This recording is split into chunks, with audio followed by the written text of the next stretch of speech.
Well, there. Good evening, friends, ladies and gentlemen. This is John C. Morley, serial entrepreneur, coming at you tonight, January 10th. We're at the start of our week here, the work week, Monday.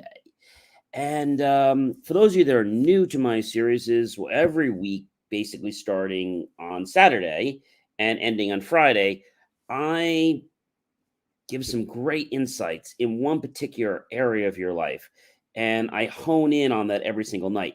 For those of you that are coming back, well, welcome back.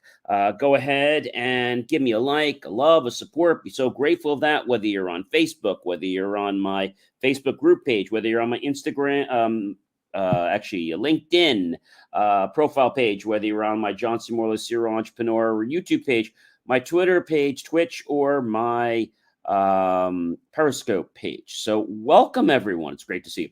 So we're continuing the talk about how does the brain work, right? How does the brain work? And sometimes that can be a little bit, I should say, of a mystery to people because they're not really sure how our brain actually functions, right? Maybe they're lost in, what's going on. They don't know why they're doing something a certain way, but all they know is that the brain is confusing. And so, what I really want to tackle tonight, because we went over a lot of the different parts of the brain, how do we learn? IDs, instructional designers, and people have been wrestling for this for a long time. And one thing is very clear, although it's not the most favorite way for people to learn, that's repetition. It seems that whatever we keep repeating, we somehow retain. And there's an old adage you probably know, basically, is if we don't use it, we lose it. And so that's kind of what happens when we talk about the neural pathways in our brain. We'll get more into that later in another stream. What I want you to understand is that repetition is very key. Okay. Another big one that a lot of people miss is called the overload effect. So what is the overload effect? Well, it means you have something called this abundance of learning and too much information being given for the brain to process. And so with this coming at you, users run into an effect called a cognitive overload, which causes the brain to become overwhelmed. So what people often say to do is you should chunk pieces of information into smaller sections, like 5 minutes or less, maybe it's 15 minutes, 20 minutes, and take a break in between. Really, really important. When content is out there, what I have found that works really well for a lot of people, I know you're going to think this is funny, but it's the truth, is that we learn when we have fun. So maybe you're trying to learn some boring facts, whether it's social studies. Maybe chemistry is not important to you. Maybe you don't like electronics or engineering, but you need to learn these things because they're part of a course you're taking. Or maybe in psychology, you just don't like all the words and the vocabulary. You can put it onto flashcards. You can make it a game. And when you make it fun, the brain starts to change its perspective. We remember something that I've said many times by Dr. Wayne Dyer, who said, when we change the way we look at things, the things we look at change, which he brought it to us from Patanjali's, who said the same thing many, many years ago. When we change the way we look at things, the things we look at change.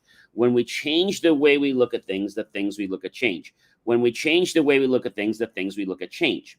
Thus, in order to get this brain to work, we need to be playful with it. Of course, we can read something many, many times, and yes, we're going to memorize it, and we could probably write something down, but that's a boring way to learn, right? Really boring. Before you probably were thinking of some concepts in your head and you don't necessarily want to entertain them, right? But for whatever reason, you just can't remember them.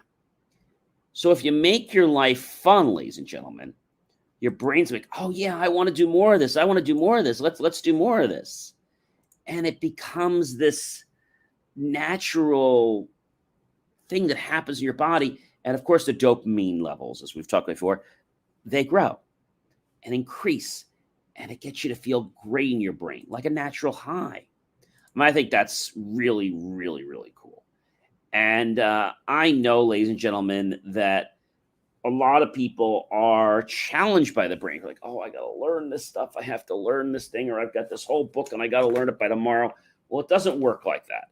You got to make things fun and creative. When you make things fun and creative, guess what happens? Your brain says, this is actually fun. I want to get involved with this. This actually might be interesting. And when you approach something with that concept, with a light heart and just a playful spirit, your brain just sort of naturally opens up and takes all the information inside you. Now, maybe you've had a situation where you had to memorize a phone number, right? And we all can memorize phone numbers pretty easily because the standard of most people's memory is 7 plus or minus 2. Therefore, that's where we came up with our phone numbers. People can remember 10 digits pretty easily. When we think about our brain and we think about remembering something, maybe you're trying to remember a combination. A lot of times people can't remember the entire credit card, but you know what they can do? They can chunk it. And then they just link that, and now they've remembered their credit card number. That's pretty cool, right? Or their account number. That's how a lot of people memorize their social security number and stuff like that, right? They do it. But how does that work? Well, that's a neat thing. It works in a very unique way. And the way it works is that when someone looks at something, and we've talked about this before, when somebody starts to think about something they already know,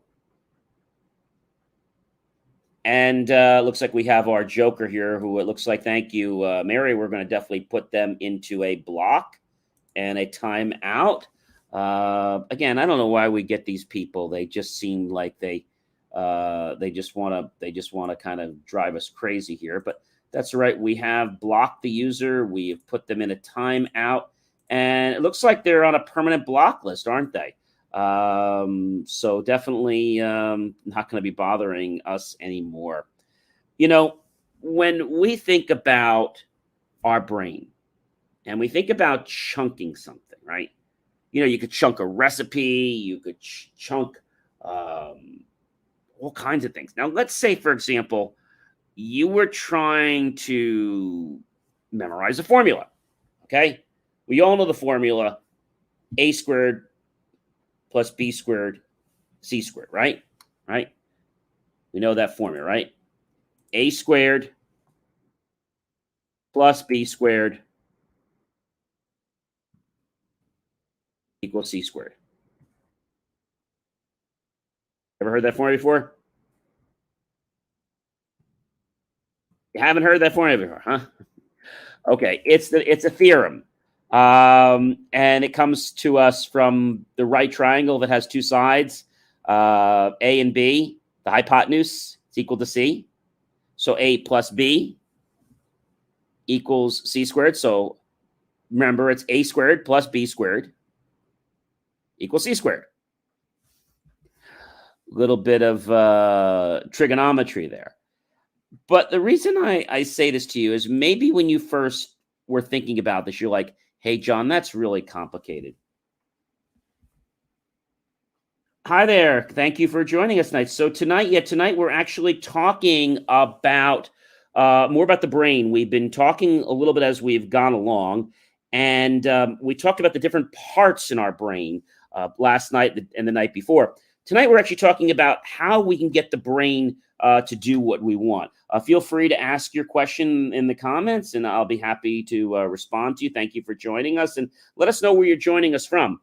So our brain, although most people think that we need to just keep repeating things, and although we can learn by repeating things, it becomes extremely boring. All right. When we make things fun, our brain is much more likely to cooperate and help us remember things. Yes. Let's just say, for example, you have to go to the store and you want to get something, right?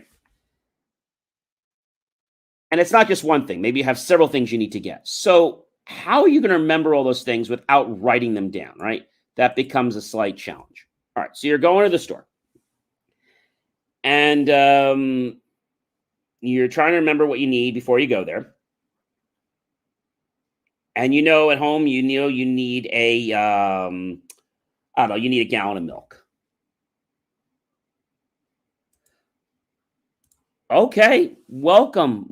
It is great to have you. So epilepsy is actually a certain part that affects the brain, and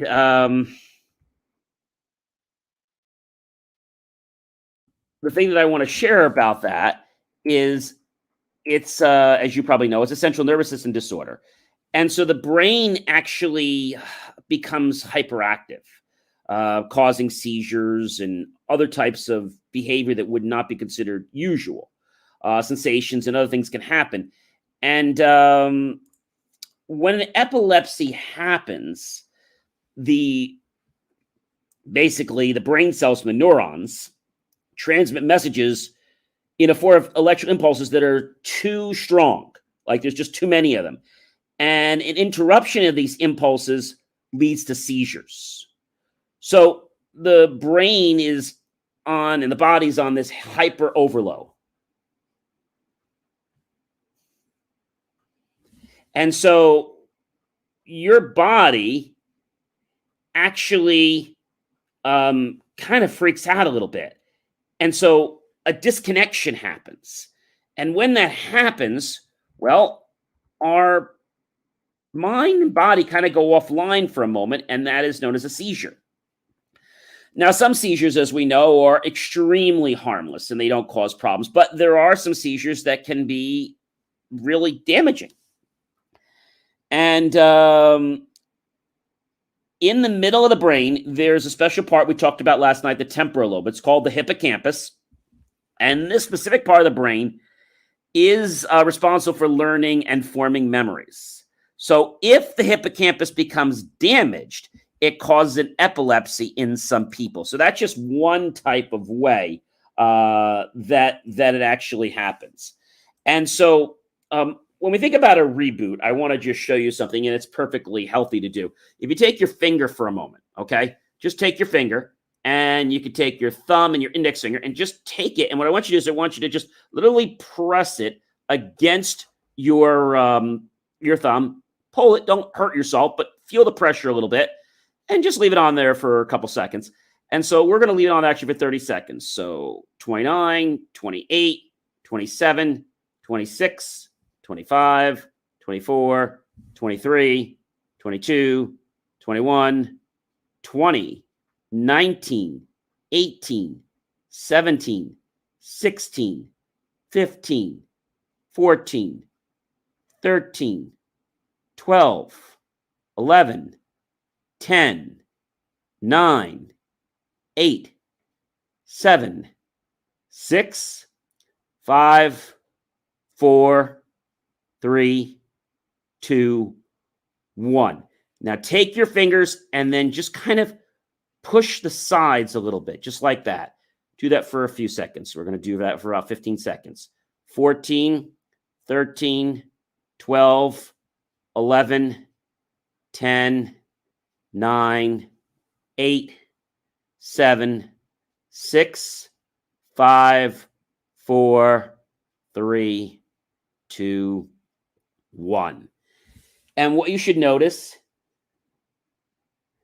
is that this starts to open up some areas that it kind of like reboots your brain.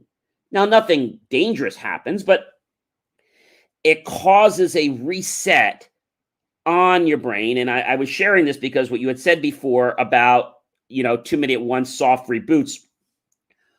What we're doing is you'll even feel, if you do it longer, you'll feel your nasal cavity open up. You might feel a little bit of a natural great feeling in your head. And this is great to do if you're stressed. Maybe you're just trying to get focused for a moment, right? That can happen. Now, the reason why a lot of people get frustrated with their brain is they try to take, okay, a square peg and put it into a round hole. But you can't do that, right? So we need to know how to use our brain.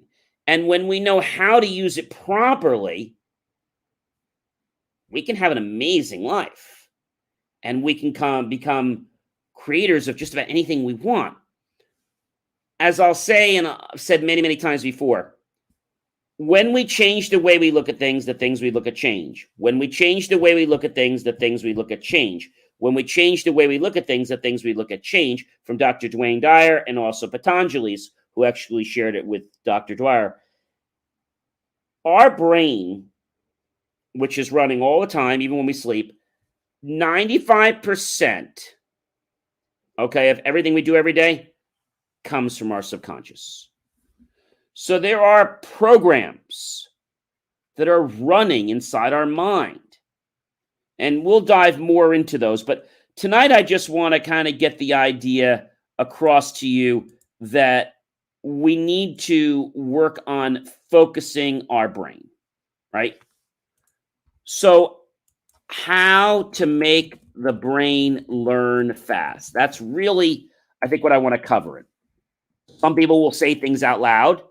Some people will write them down, then say them out loud again. They'll chunk it. They'll test themselves. Maybe they'll do an exercise like, I'm intelligent. And you can ask yourself a question like, what's the square root of? And so if you're trying to study for something, right? The nice thing about doing this is that your brain can start to learn things in a fun and playful manner. And when it does this, guess what happens?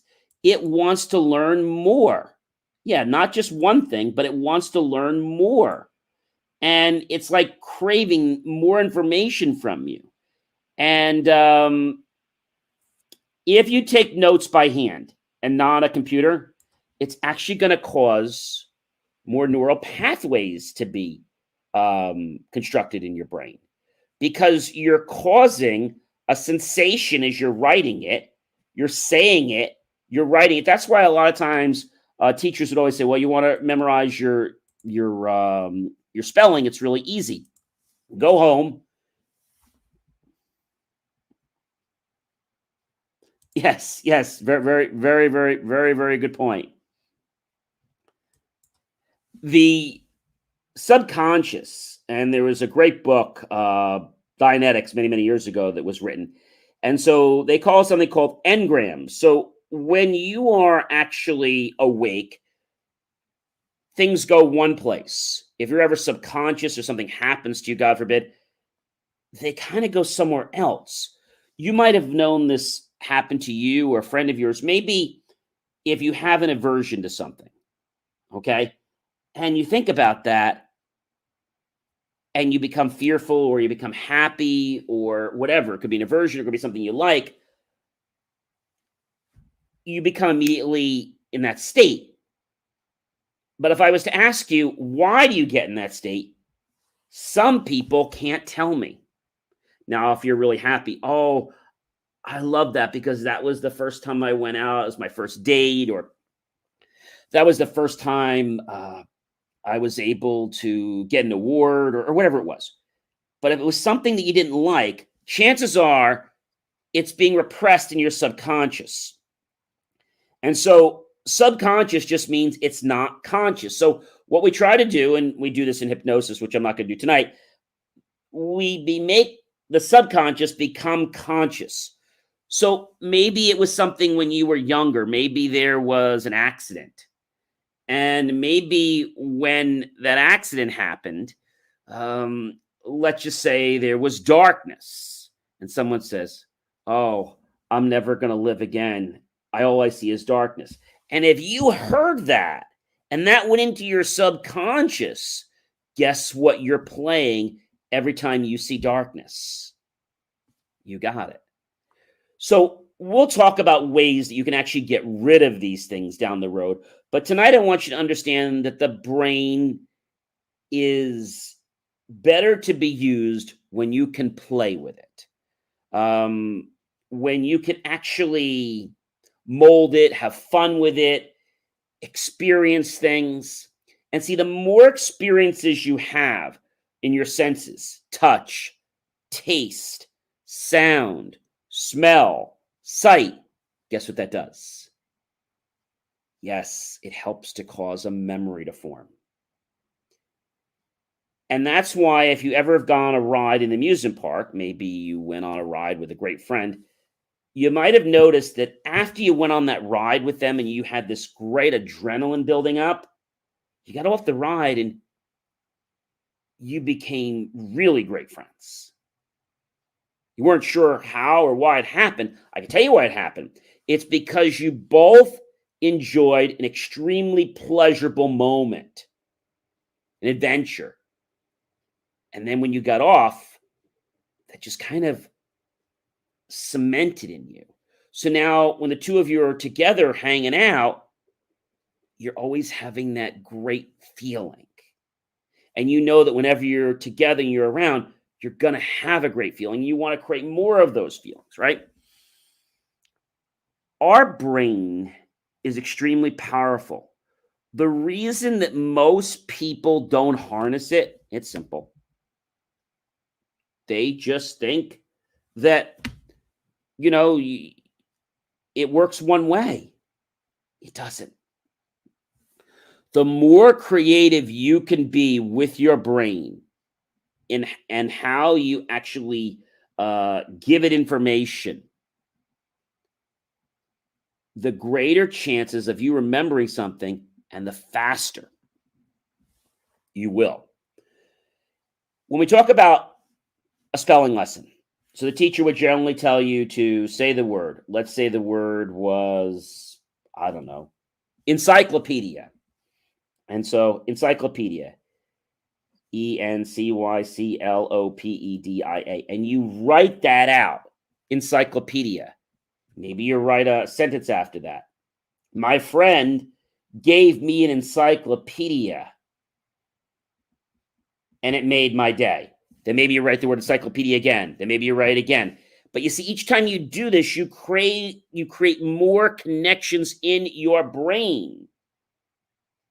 This is the thing that most people don't understand. You see, the left part of your brain, okay, controls the right side of your body. The right side of your brain controls the left side of your body. Here's the challenge. Most people just tell their brain to do something one time. And then you know what? They're extremely disappointed because they didn't get what they wanted. Now, most people become really tired and say, oh, I don't want to keep studying this every day. But that's how 80 to 90% of the world learns, because that's how they were taught in school. We have to just keep repeating things, and eventually when we become sick of them, well, it'll become a habit. Now, that's nice, and yes, you can do some things by a habit.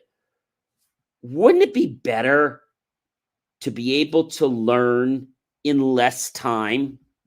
All right, how else do we do that? Let's say that you wanted to learn, oh, I don't know, maybe you wanted to learn how to make a paper airplane. But let's say that you already know how to make a paper car. I can say, okay, making a paper airplane is similar to making a paper car. We both, in each situation, start out with an 8.5 by 11 piece of paper. We start out by folding in half. We start there. And then it changes. But we just shape the paper a little bit differently and fold it differently. And now we have an airplane. And when we have an airplane, we have that aerodynamicness, which you don't get with the car. You see, when you have something you already know, this is why in college and school, people always say you need to have a prerequisite before you can take that course. It's not because they're trying to be nasty. It's because they know that when you have a prerequisite, okay, that is going to make the next course that much easier. So if you were taking a programming course, let's say in BASIC, okay, or Pascal, but you didn't know Pascal, but maybe the first thing you ever learned was understanding computers or BASIC, beginner's all-purpose symbolic instructional code. Now that you have an understanding of what a computer language is, taking one that's a little more structured and involved just seems like second nature. See, that's how our brain works. Our brain works in a very unique way because it uses something called RAS, the reticular activating system, which, if you've heard me talk before, it's about connecting you to things. Now, when we're born, this was actually put there to help us with fight and flight and staying alive. But as we get more familiar with life and we're able to take a few risks, and our reticular activating system says, okay, hey, this isn't too crazy. We can do this. I am feeling comfortable with this. So I've always told you have to make yourself be a little bit uncomfortable. If you're comfortable 24/7, you're never going to grow. You're going to stay exactly where you are. All right. So we learned tonight a little bit about how we can make the brain cooperate for us. We learned that if we have a basic understanding of something, it's going to be a lot easier to learn something new when there's something that has a general theme or a commonality to help us bridge that gap. Because your brain is just going to form more neural connections to assimilate that information. I mean, that's just like really cool. We also learned that our brain works best when it has fun. All right. I was talking about this thing about the store, and I'll end off with that. So you got to go to the store to get some things. You know what you need at home, but when you get to the store, you forget. All right. So we're going to the store. The first thing I need is I need a gallon of milk. So what I'm going to do is I'm going to imagine this great big boat. And then I'm going to imagine just gallons of milk just all over the deck. Okay? All right.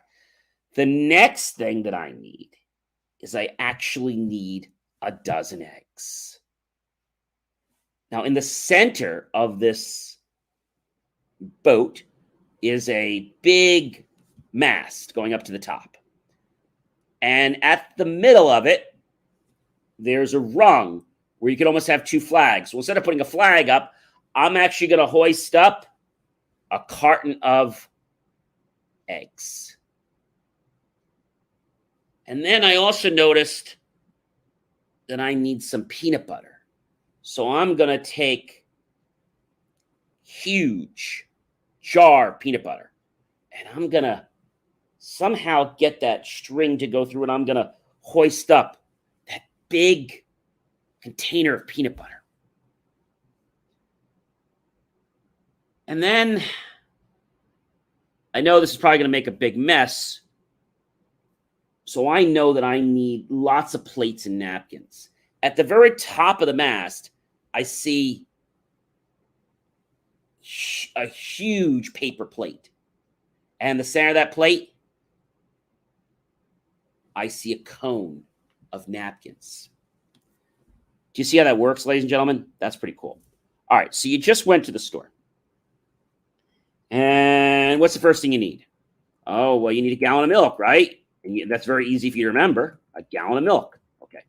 What else do you need? It doesn't matter the order, okay? Then I need a dozen eggs. Okay. What's on the other side of the flagpole? Oh, that big thing of, that's right, peanut butter. You got it. And then, of the peanut butter. I'm going to make this big mess, right? So on the top, I need to buy some paper plates. And then in the center of the paper plates going up are cones of napkins. You see, you really do have a great memory. The problem is most people don't try. They're afraid to experiment. They're afraid to play with their brain. They're afraid to play in general. See, our world has a lot of rules, and I get it, okay? However, you can't let rules predicate and dictate how you learn. I can go into a whole thing about learning, but I just want to get you to understand that we need to have fun with our brain. We need to let it connect to other things, other people, other situations, other experiences. I could have made that list even longer, and you'd remember it. You'd remember it for as long as you needed to. What if you were able to remember people's names? Maybe you go to a party and you're like, oh, I'm terrible at remembering people's names. So you meet the first person, and my name's John. Hi, my name's John. I'm Joe. Hey, Joe, how are you? Short for Joseph, right? Joe, yes. And so maybe I'm going to notice that Joe has on a blue blazer. And then I notice he has a lapel pin up here. I'm going to say his name at least 3 times. Joe, I noticed you have this little lapel pin right up here, and I can't quite see it. What is it of? Oh, it's the American Federation flag. So what was that for? Oh, you got that as an award from your school. Oh, that's pretty amazing. And so now you've connected with that, and you can say, hey, Joe, I have to ask you, what did your school award that for? What did you do? Well, that's fantastic. And I have to ask, what made you want to become so selfishless, and do that for all those wonderful people? I mean, that was just amazing what you did for those orphans. He's like, well, and he tells you the story, like, Joe, I've met a lot of people today. I have to tell you, that's one story I'm definitely not going to forget. I definitely want to connect with some of the people. Would it be okay if we exchange some business cards? Do you think I'm going to forget Joe's name? No. You see, the problem with most people when they meet people is they don't put their true intention forward to connect with others. Why? They're busy. They have an attitude. I'm better than you. Those kind of things.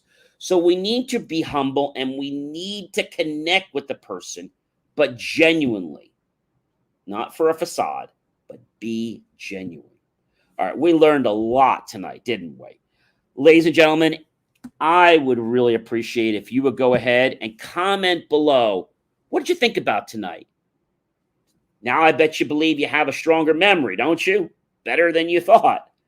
And why don't you tag some of your friends, your colleagues, and your associates? Share it out to everyone you know on your social media.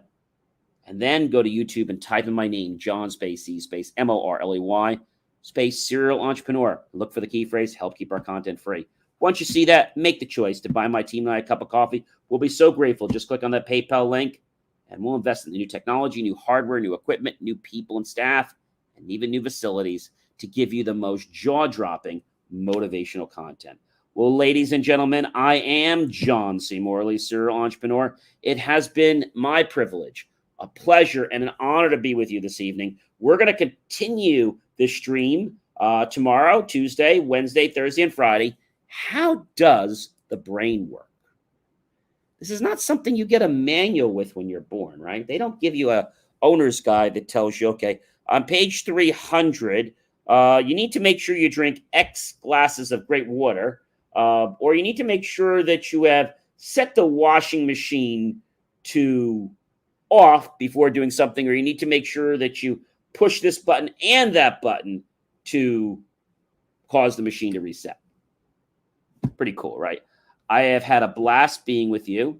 It was great meeting my friend here from Norway. I hope that you'll come back and see us in another stream, and tell all your other friends. We would love to get more people to learn about this. And my book is actually coming out in just a few months, 25 Gifts of Inspiration to Change Your Life and Everyone Else in It. I hope you have the most magnificent and great nights, and I'll see you guys tomorrow. Take care.